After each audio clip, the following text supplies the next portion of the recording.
Hey everybody, it's Tina. So I'm doing something new today with my Instant Pot and I wanted to share it with you guys to see how it comes out, and hopefully this will be helpful for someone else too. So so let me back this up a little bit. I have these frozen grass-fed beef burgers that have been in my freezer for a couple of months. I need to use them up.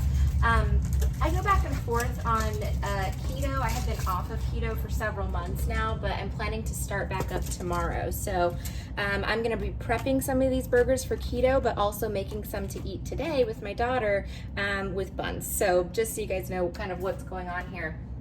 Okay, so frozen burgers, instead of letting them thaw, and because I'm going to be prepping food and making more than two at a time, basically, I want to cook several at once. So I'm gonna try steaming them in my Instant Pot.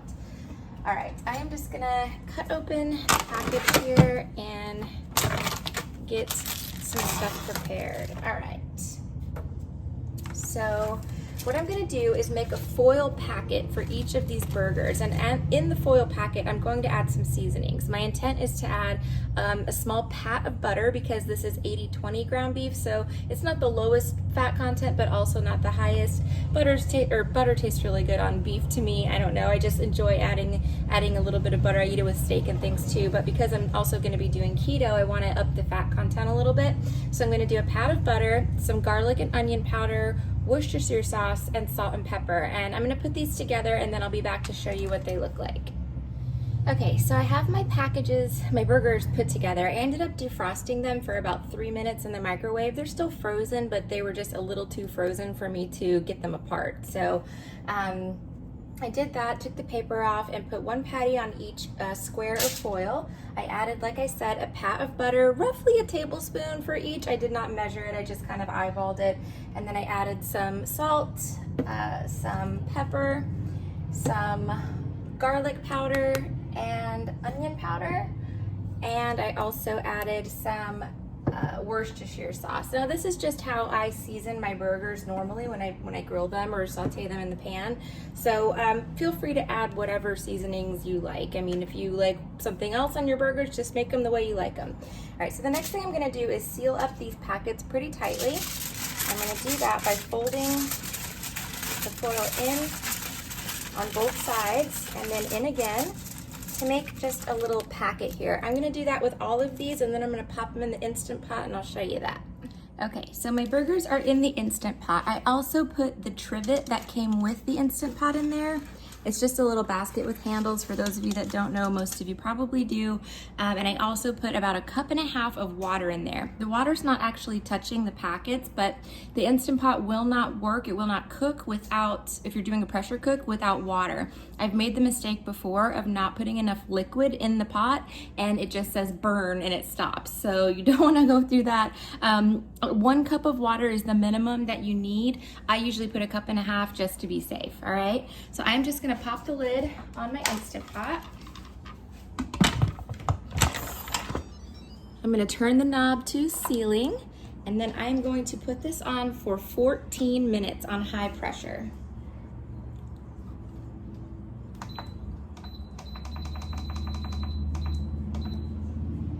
Okay, so it'll take a couple of minutes to come up to pressure, and once it is done, I will show you the end result. Okay, so it just beeped, so they're done. It's been on for 14 minutes on high pressure, so now I'm gonna flip the little seal there to venting and let the air out. Quick release, I guess is what you call that.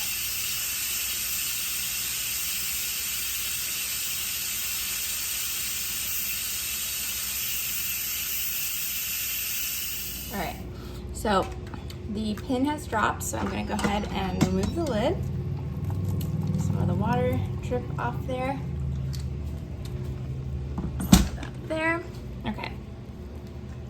So I'm gonna take these guys out, some tongs, and just set them on a plate.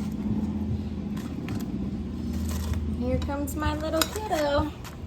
Made some cheeseburgers, you excited? You smelled those all the way to here? Mm-hmm. I know that. Because I smelled them from the bedroom to here. They smell good, huh? She's excited. Okay, So I got 4 of them out. I'm gonna show you guys what I'm doing next.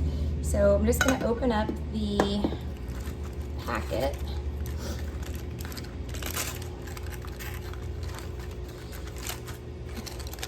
They shrunk down quite a bit, which is fine. No big deal, because I mean, you know, I'm feeding a 4-year-old and myself, so it's really, we're not like huge eaters, plus we've got plenty of them, so if we want more, we can just have more.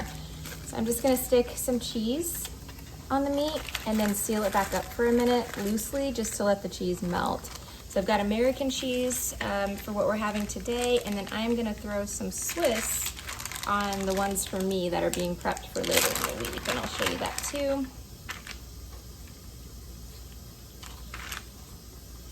Just the perfect amount of slices. I love it when that happens. I'm trying so hard to be good about cooking more at home. Of course, with everything going on in the world, I had been in I'm just a busy person. I have her, and then I own a company that is extremely busy, and I mean, it's grown tremendously over the last year, so I just kind of fall into a rut of eating out quite a bit. So this is a good thing for me. Kind of forces me to cook at home. It's not only healthier, but a lot cheaper and safer now that, you know, it's just limiting as much contact as you can with others. Unfortunately, I still do support small businesses, small restaurants around here that are open a couple times a week, but not nearly as frequently as I did before.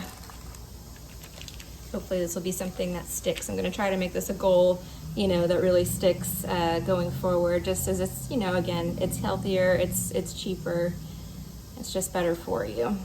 And fun. I really love cooking, so it's really not a big deal to me. I just didn't have time for it before. Okay, so I got that. I'm going to do the last one, some American.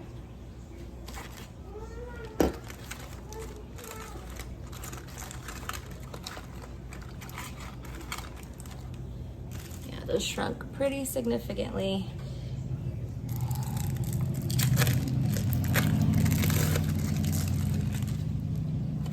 All right, so I'm just gonna let these hang out for about 5 minutes and rest and let the cheese melt, and then I'm gonna put one together and I will show you the finished product.